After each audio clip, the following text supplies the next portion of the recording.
Vann Chesterton, who is the innovation lead for ultra-low emission vehicles at Innovate UK. Now, Venn's just come off the stage. We've had a lot of questions from the audience. They're clearly very interested in what you have to say, and it is a hot topic of the moment. So just to kick us off, 77% of the audience in there today said that they intended to invest in trial low emission vehicles when they came to market. Were you surprised by that? I was surprised it was that high, to be honest with you. I'm really pleased to hear it. I think it's really important. I think it's actually business critical, and that was the point of the major point I was saying on stage, is that it is business critical for a company to start thinking about how they're going to bring these alternative to diesels into their fleet, because you cannot flick a switch. You cannot turn up and say, right, next procurement round, I'm only buying gas or electric or hydrogen or whatever it might be. You've got to do the groundwork. You've got to work with your suppliers. You've got to work with new partners you've never worked with before to understand how these vehicles work and how the energy gets to these vehicles, essentially. So I think it's really positive that many people are looking at that. I think I need to have a word with the 22% who aren't, because it's important. Well, hopefully you'll have done some convincing today. So one question that's come through, the audience would like to know, have there been any studies done into the depreciation of value and what the demand will be for second-hand ultra-low emission vehicles? There haven't been any serious investigations into that, partly because those vehicles, they haven't come through to the second-hand market. I think there's some parallels you can draw. So, for example, in the car market, we have seen the second-hand value of, for example, the Nissan Leaf that's been on the market for quite a few years now, is performing very well. It's performing as well as, for example, a Golf, which is a comparable vehicle. You can see the second-generation Nissan Leaf.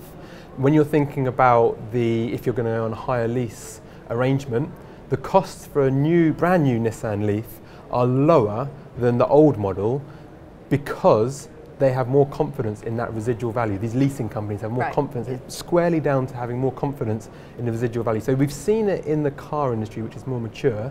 Second thing to say is that if you were to buy a gas vehicle from one of the major OEMs at the moment, my understanding is that they are very confident in the residual values and will be able to do deals with you around those residual values. So yes, I think there are concerns, always are concerns with new technologies, but I think if you're buying something now, talk to the manufacturer, talk to the OEM, and there might be things that can be done to persuade you that it might be okay. But yes, it is something to be concerned about and be aware of.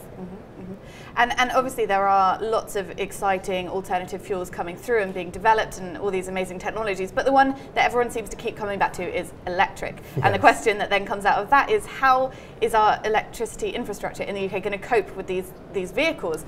How?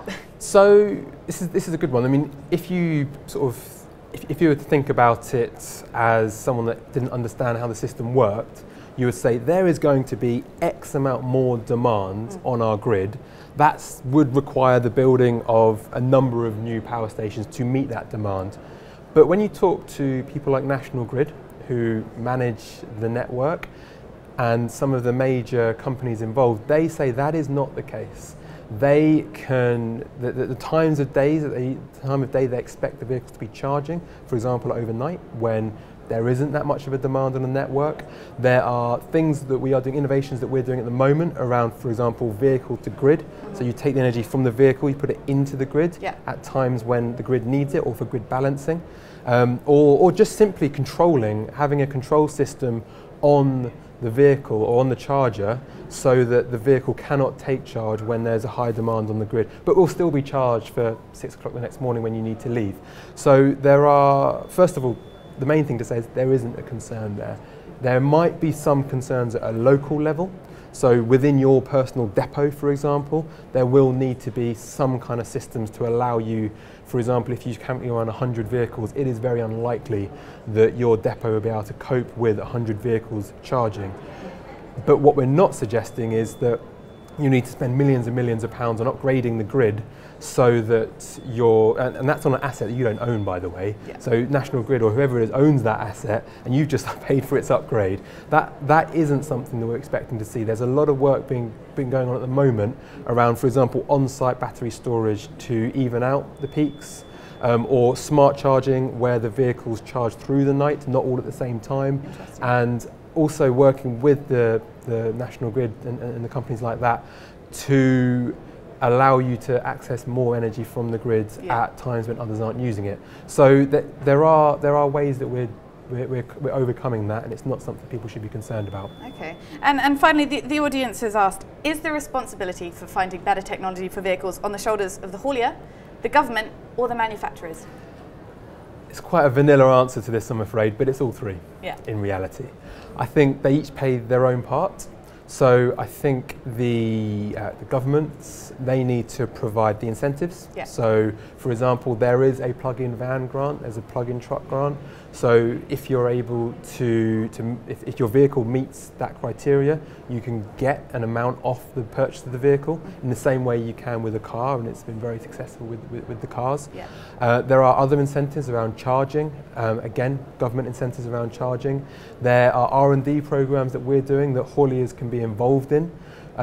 So that's sort of governments and hauliers with the OEM, so all three working together, whereas we will fund some innovation, the haulier will try that information, or sorry, try that technology, and then the OEM or the startup, whoever it is that's producing the technology, will be able to demonstrate that technology does work. Yeah. So I think it's all three working in partnership with each other, and they've all got their own responsibilities. Yeah. And I think that ultimately those people that are using it, i.e. the hauliers, have probably got the most responsibility in all of this. Okay, interesting. But at the end of the day, it is everyone's planet, and it is everyone's responsibility to look after it. All right, thank you so much, Venn. That's been really interesting, and have a great day. Well, thanks for having me. Cheers.